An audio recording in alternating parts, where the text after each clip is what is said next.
Hey there, Jesse Hammonds from Hammonds Financial Coaching. Today we're going to walk through setting up a zero-based budget, and we're going to use an online tool called EveryDollar. All right. So if you go to everydollar.com, you can set up a free account and you can create a zero-based budget. It'll walk you through the process the first time you log in. And so we're going to walk through that together. All right.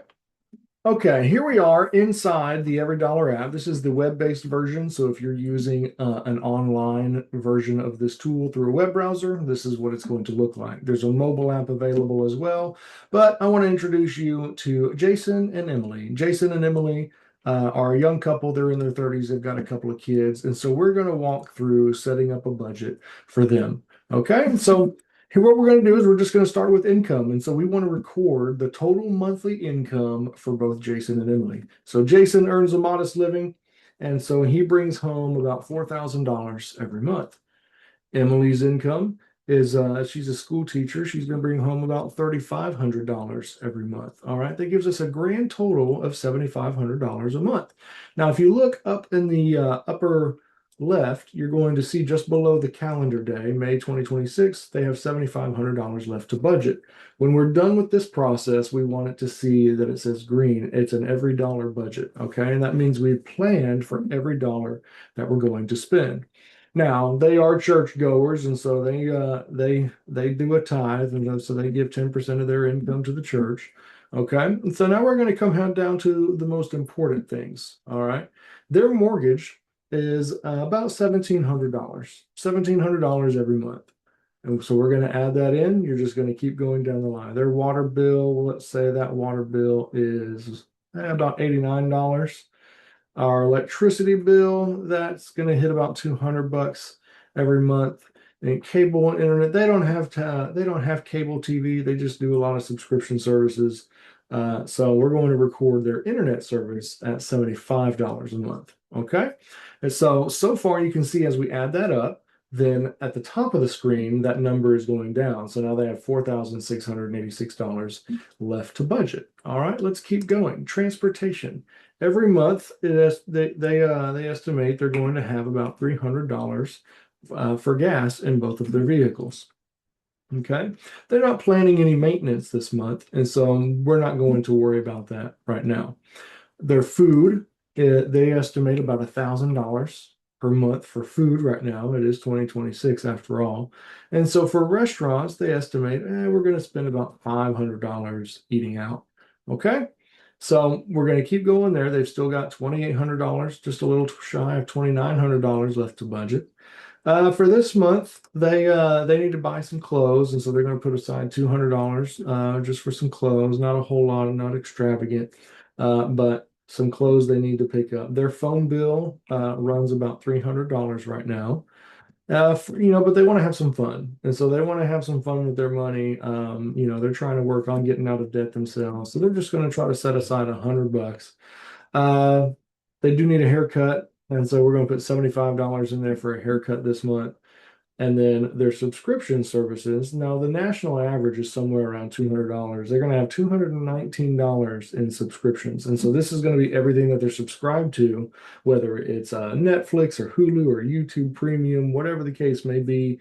It might be their Spotify subscription, those sorts of things. That was about $219. Okay. Now, what I like to do is I like to split all of those out so they're itemized. And so that way I can keep track of how many subscriptions I actually have rather than lump them all into one category. But you can choose to do whichever you like.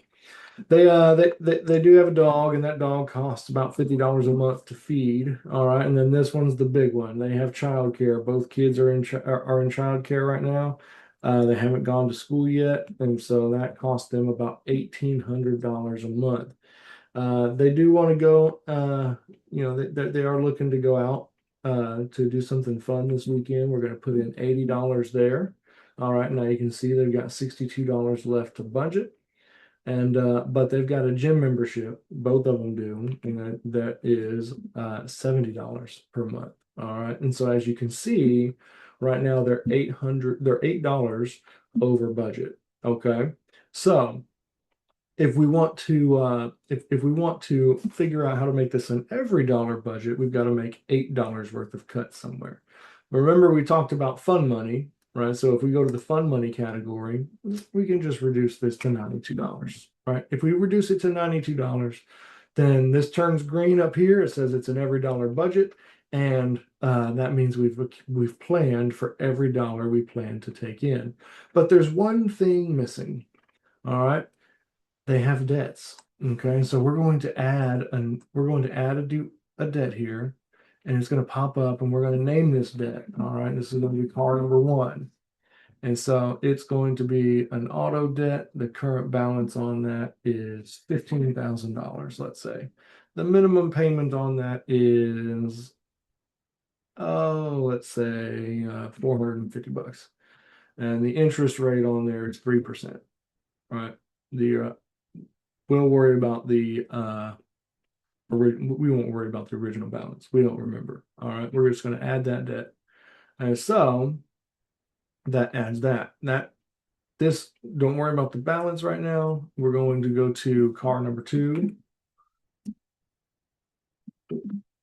And then we're going to say car loan. That one is 25. All right, that's the bigger, nicer vehicle. The minimum payment on that bad boy is $550 right now, and that interest rate is at 4.4%. All right, some of these numbers I'm just making up right now because I want to show you how this tool works. Okay, the minimum payment is $550. All right, so we're going to add that. So what did we say the first one was? Right, it's going to be it was like 450 bucks, somewhere around there. Car number two was $550.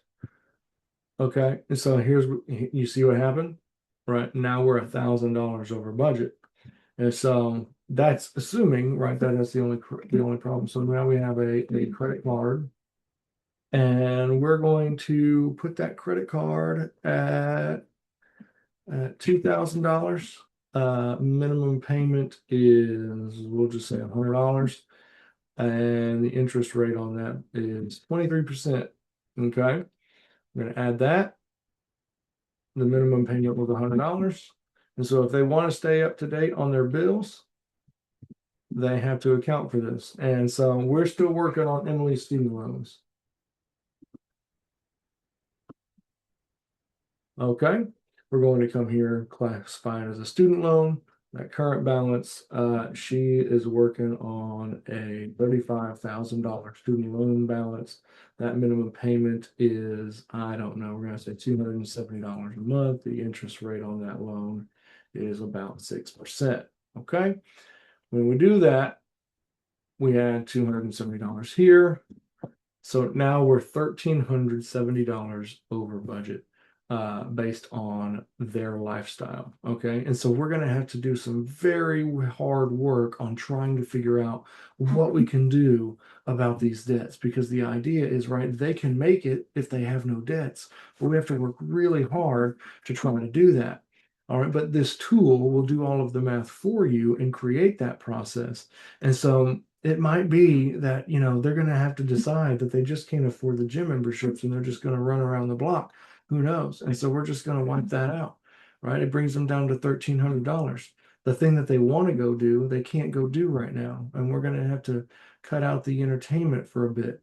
We're going to have to figure out what we can do about these subscriptions, right? And so maybe we can reduce them. We'll have to look through them and figure out what we can live with, what we can live without. A lot of people are subscribed to stuff they don't even know or use. And so we want to audit that. Their fund money is going to be going to be hard. If we cut that, we got to do zero, right? But then that leaves no room for life. How do we make those decisions? Your phone bill, right? We might be able to make some room in the phone bill. Maybe we can cut the phone bill in half, right? What if we can do that? And then that gets us down to $978. Maybe we don't really need to go clothing shopping. We just want to go clothing shopping. And so maybe we can skip clothing shopping this month. That's $778, right? If we decide that we can actually live on the groceries we eat at home and we're going to not go out to eat, then we only need to come up with $278. And they've decided, you know what we're going to do? We're going to carpool. Okay. And so because we're going to carpool, I can drop, Jason can drop Emily off at work and pick her up, and they can cut down on expenses, and they can bring that down to, let's say, $200. Okay. Now we only have to figure out how to cut $178 from our budget in order to make it an every dollar budget. I know that this is hard, but maybe if we can't cut anything else, then maybe what we can do is work on bringing income up. And so when Jason's not at work, maybe he's buying and selling stuff on eBay. This is what I did, right? And maybe he can bring in a $200 a month, right? What if he was able to do that? Then all of a sudden they're $22 in the black instead of in the hole, right? And so this tool can help us understand how to build an every dollar budget. It can be intimidating at first, but look how quick that is when you use a tool like a software to do that for you rather than the pen and paper method or keeping it in a binder or something like that. And so my hope is that as you work through this and you get serious about your own financial situation, that you have the opportunity to work through this yourself and begin making decisions as to what needs to happen for you to get ahead in and so that right there is only if we're making minimum payments, by the way. And so if we're only making minimum payments on these debts, it's going to take a really, really, really long time to get rid of them. And so what we're looking for is looking at ways to bring our income up, perhaps through side gigs for a while, working some overtime, maybe Emily can do some private tutoring, some things like that, working during the summer to bring the income up in order to try to knock this out faster. And so when people sit down with me, right, we work through this process and we begin talking about their life. We begin with talking about their behaviors, their habits, what they want out of life, and help them craft a personalized plan so that they can go and achieve that. Okay. My desire is that everybody has a healthy relationship with their money and a healthy relationship with their spouse, with their kids, and so on and so forth. And so my coaching helps us uncover what is true, address where we want to be, and take a look at what the steps are going to require in order to get there. And so then I become the person that helps you outline those steps and help you get to the place in which you want to go. And so if I can help you with that, if you have any questions, I'd love just reach out to me. Comment on this video, send me an email. You can send me an email to jesse@jessehammonds.net. I can leave that in the description link, but I want you to be encouraged. This can be very, very, very difficult, and it can be very, very intimidating at first. But if we walk through this together, then I'm confident we can find a solution for you and that we can get you going on the right track. Okay. And so that's my hope for you. I wanted to show you really quickly just how you can use a tool like EveryDollar to do that. You've got a variety of budgeting apps that are available all over the web. They all do different sorts of things. I've used EveryDollar for many, many years now. And so the premium version will actually allow you to track transactions automatically. So every time you connect your bank account to that, it's just going to bring those transactions over, and then you can categorize them and it'll help you keep up. And we can do a little another video on that another day. But I want you to see how a zero-based budget works so that you can begin building one so that you can get your family going in the right direction financially. If I can answer any questions, feel free to ask. I'm always available. Take care. We'll see you later.